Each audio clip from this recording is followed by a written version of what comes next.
Welcome to the Power Book of Podcasts. Unlock your potential with powerful book summaries that inspire personal growth and broaden your understanding of the world.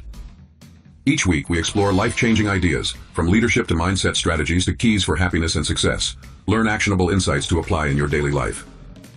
Join our growing community of thinkers and seekers. Like, comment, and hit that subscribe button now. It's time to supercharge your mind with the Power Book of Podcasts. All right, so we're back, and today we're diving deep into That's right. The Power of Now by Eckhart Tolle. Yeah. And this has been Big one. a huge book. Huge It's book. translated into like 33 languages or something like that. 33 languages. Kind of a global Phenomenon. yeah. So, and it's all about, The present moment. being present and, And present moment awareness. but it goes, but there's so much more to it. It goes way deeper than just like, be here now. You know what I mean? Totally. So, he gets into some really Mind-bending. mind-bending ideas. Like, are we really Separate from our thoughts. or not our thoughts? Are we separate from our minds even? And can Please, we escape our pain? the pain body? Right. Yeah. The pain body. I mean, Okay. these are some big questions. These are big questions. Yeah, and he really digs into He does. in this book. Yeah. So, One of the things I thought was really interesting was how striking is how he opens the book. It's his own story of spiritual awakening. Yeah. Like he was at rock bottom, total depression, anxiety. He's like, I cannot live with myself any longer. And that's when it hit him. Oh, wow. That the self that he cannot live with any longer isn't really him. is not really him. Yeah. It's his mind. It's his mind. Yeah. Oh, that's so interesting. Yeah. Yeah. So that kind of gets us into this. Core concept. Yeah. The core concept that like we are not our minds. Our minds, right? I mean, it's so easy to Get caught up. in all that mental chatter. Oh, yeah. Constantly. Constantly Judging yourself, comparing yourself to other people. judging, comparing, Something, worrying about the future. Yeah. All that stuff. But I mean, I'm definitely guilty of that. we all are. Yeah.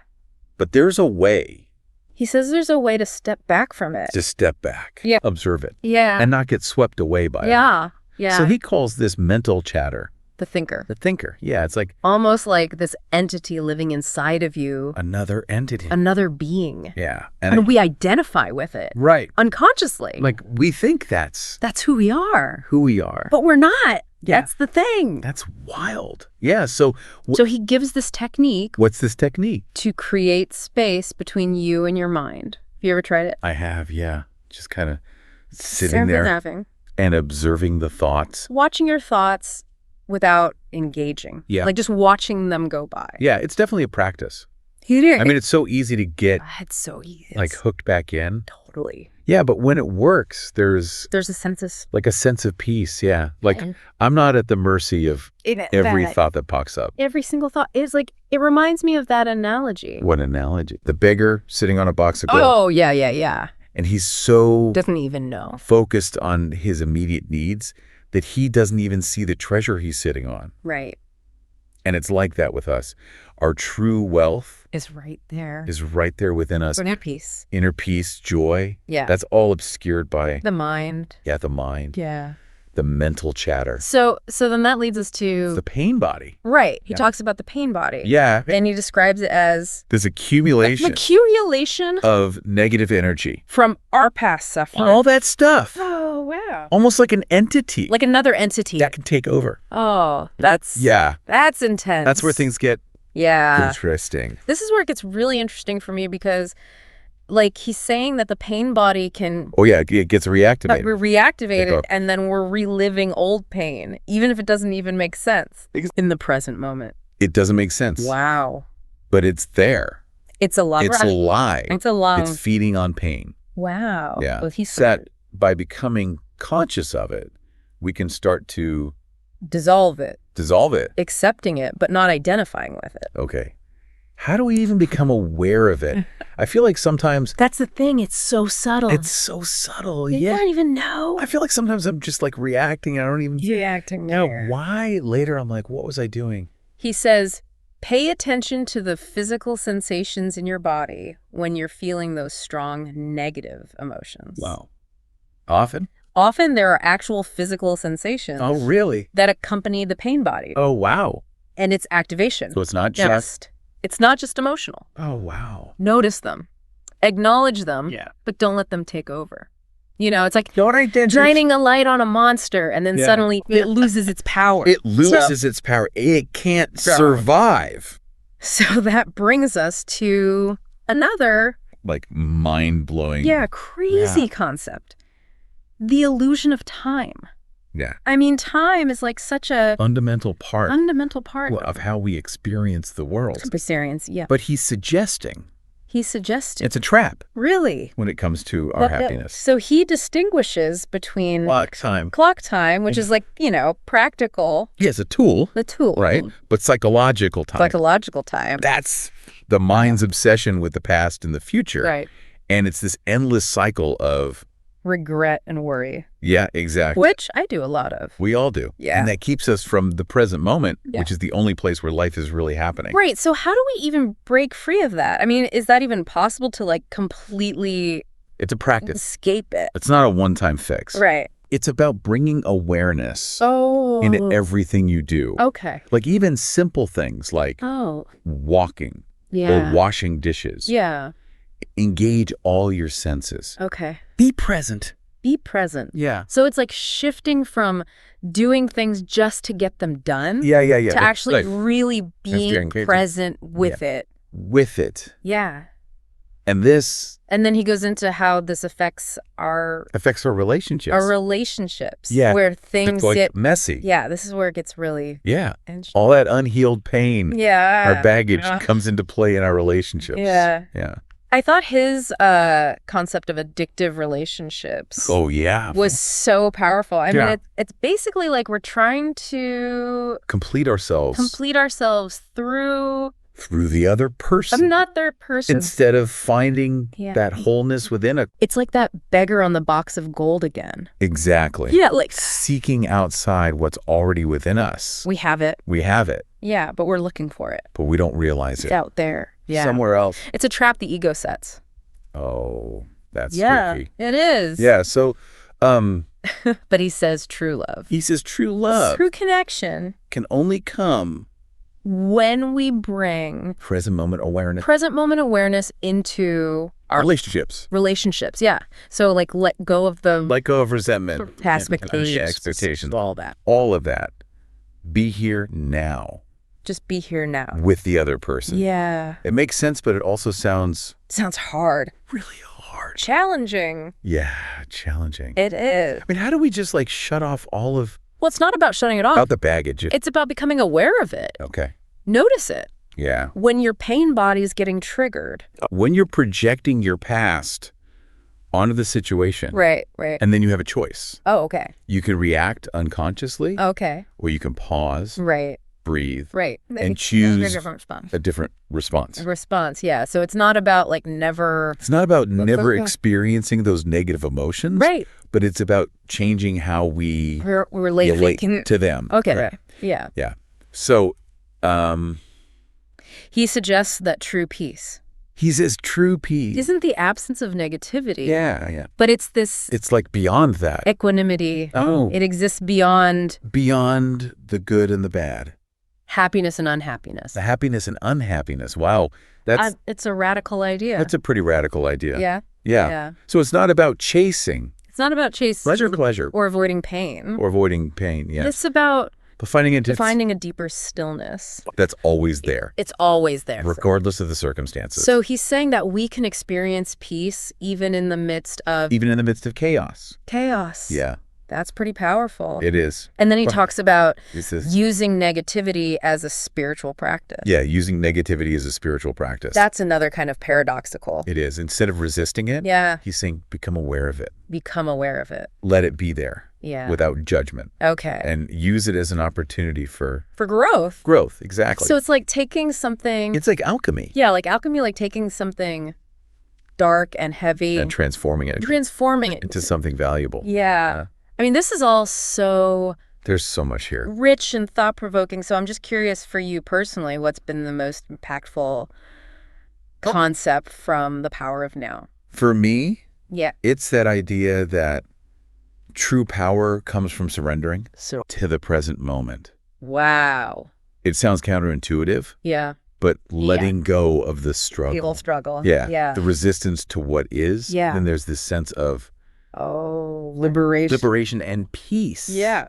Unlike anything else. Powerful. Yeah. Yeah. I love that. And I think that's a good place to kind of pause for now. Yeah. I mean, we've covered a lot. Yeah, we have. From the nature of mind to the pain body. Pain body. The illusion of time. Illusion of time. The power of presence. The power of the now. Yeah. We haven't even talked about conscious death. Oh, right. The ego. Yeah. Tolle's vision for right. Collective shift in human consciousness. Right. Yeah. We'll get into all that in the next part of our deep dive. Into the power of now. Stay tuned. Yeah. Welcome back to our deep dive into the power of now. Okay. Before the break, we were talking about, presence. The power of presence and how it affects our... our relationships. Yeah. Big time. Yeah. So, how do we even... cultivate this presence? Is it as simple as... Yeah, is it just... telling yourself to be present? Be here now? No. It's much more than a mental trick. Okay. It's a practice that we cultivate over time. So he draws from a lot of different spiritual traditions. Sure. Zen Buddhism? Sufism. You emphasize this. Like mindfulness. Mindful, alert attention on the present moment, free from judgment. Free from judgment. So it's not just being present. It's more than just physically being there. It's like mentally and emotionally bringing all of you to the now. That's intense. Yeah. So like watching the thinker. Oh, yeah, watching the thinker. Yeah. So that's one way. That's one way to start. To kind of create some space. Create space. Between you and that mental chatter. Right. Have you found other practices? Or techniques. That work for you? I really like. Yeah. I mean, I think that one's really powerful. Yeah, it is. But for me, one of the most transformative practices has been bringing awareness to everyday activities. Yeah. It's so easy to rush through the day on autopilot. Oh, yeah. And I find when I can slow down and engage with the present moment, even in simple tasks, like washing dishes or taking a walk, it brings this sense of peace and aliveness to those moments. That reminds me of the passage where he talks about even waiting in line at the grocery store. Oh, yeah. Can be opportunity to practice. Yeah. Instead of getting impatient or frustrated, you can use that time to just observe your surroundings, your breath, or your bodily sensations. Yeah. So it's kind of shifting the perspective from seeing those things as obstacles or inconveniences. Obstacles or annoying.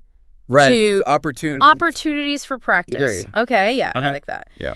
And then I'm curious about, he also suggests that we can use negativity as a very well practice. I know it sounds counterintuitive. It sounds kind of crazy. Right. But he's talking about transforming one of those difficult emotions into something valuable. Our natural tendency is to avoid or resist pain at all costs. Yeah.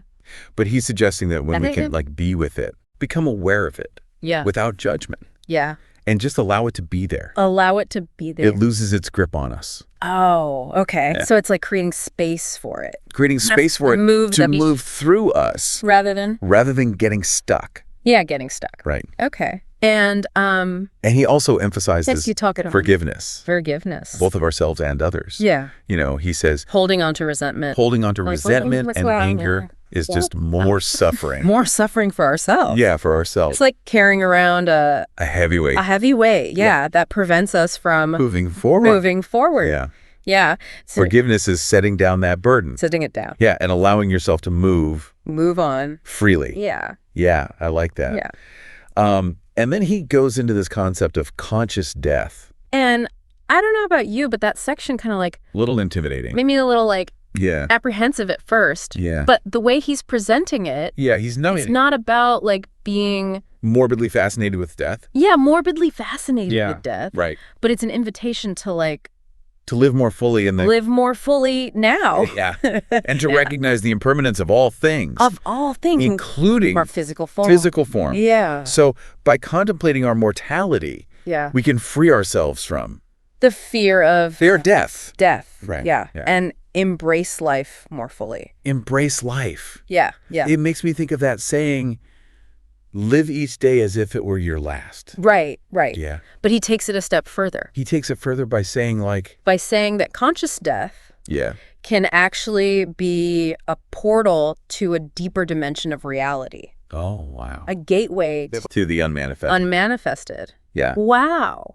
So it's not even just about... It's not just about physical death. Physical death, yeah. But it's about this spiritual awakening. Oh, wow. It's a transcendence of the ego. Yeah, the limitations of our egoic identity. So recognizing that we're part of something... much larger, way bigger. Than ourselves. Yeah. And it's this...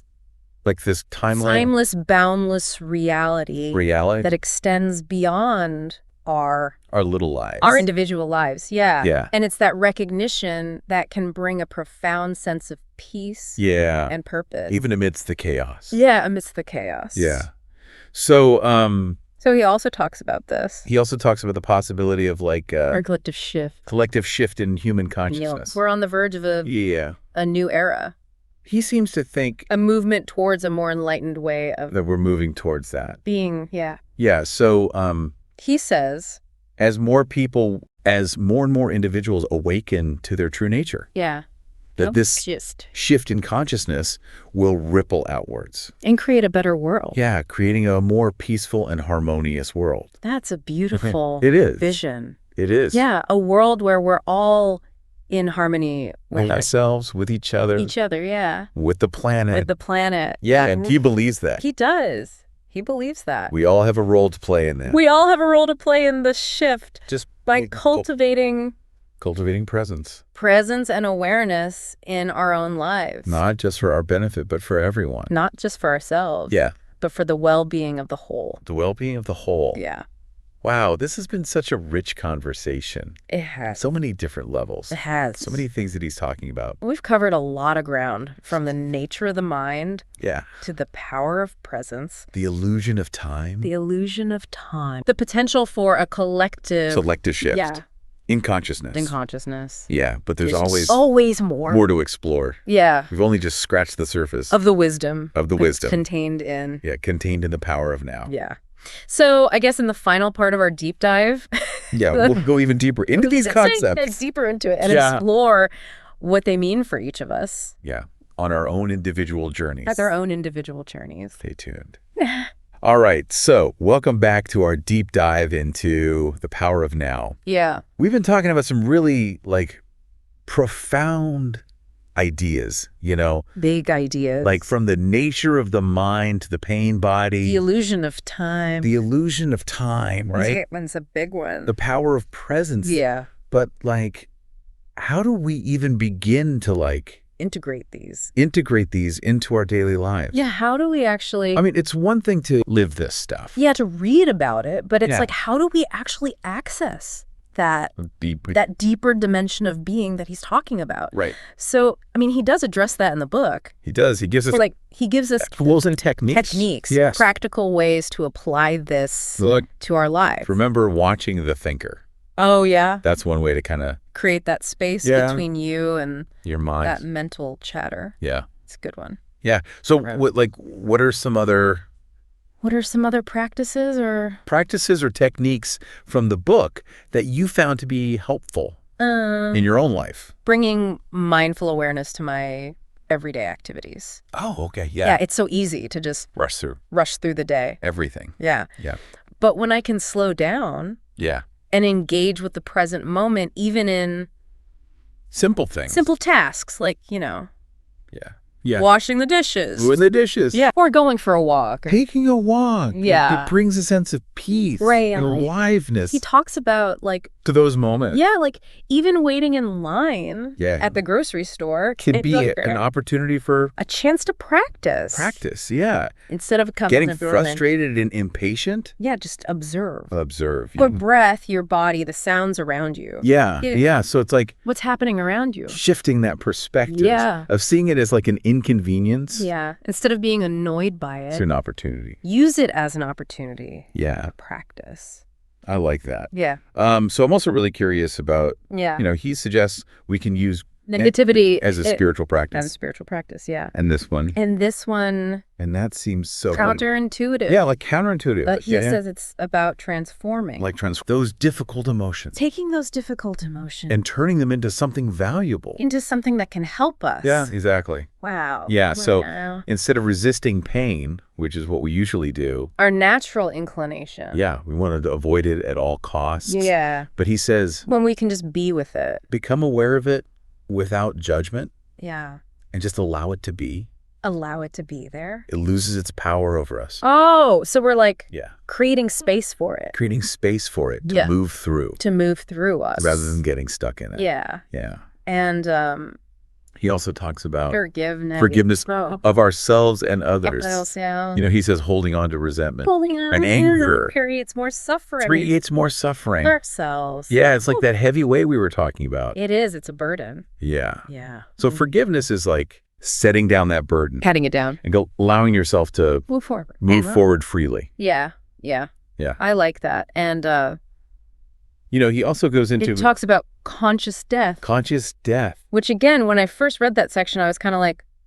Oh, yeah, it's a little... Whoa, what is this about? Intimidating at first. But the way he's presenting it... Yeah, he's not saying to be morbidly fascinated with death. Being morbid or anything. Yeah. It's more about... The invitation to live more fully. Yeah. To live more fully now. Now, yeah. By recognizing... Impermanence. The impermanence of... everything. Everything. Yeah, include more fully embrace life. Embrace life more fully. Right. Yeah. Yeah. So it's that live each day as if it were your last idea. But he takes it a step further. But he says that he says conscious death. Conscious death can be could be a portal to a deeper dimension. Dimension of reality. Yeah. So it's not even just about our physical death. It's not just about physical death. Yeah. It's a spiritual awakening. A spiritual transcendence. Yeah. Of the limitations of the ego. Of our egoic identity. Yeah. Yeah. So it's recognizing that we're a part of something much bigger than ourselves. This timeless reality that extends beyond our individual lives. Yeah. And it's that recognition that can bring a profound sense of peace and purpose. Yeah, even in the midst of... To our lives. Everything going on. Yeah, even amidst the chaos. Yeah. So, this has been a really, enriching conversation. Yeah, it has. We've covered so much ground. We've delved deep. We've gone really deep into this book. Into the power of now. Yeah, the power of now. Yeah. And, he's given us so much to think about. So much to think about. So, what's the one thing that you would like our listeners to take away from this deep dive? Remember, you are not your mind. You are not your mind. There's a deeper dimension to your being. A deeper dimension. That stillness, that silent presence. Yeah. That's always available beneath all of it. The mental noise. The chat. And it's there that you'll find true peace, joy, and power. That's beautiful. Yeah. And that really does echo throughout the whole book. The entire book, yeah. It's a call to wake up. Yeah. To who you truly are. To step into our power. Reclaim your power. Yeah. And to live. To be present. More fully in the present moment. Right. And that journey starts. Right now. Right now. Right. So can you access the power of now in your own life? That's the question. What are you noticing? Yeah. What are you noticing? We would love to hear from you. And until next time, keep exploring, keep questioning. Keep questioning. And keep embracing the power of the present moment. Yeah.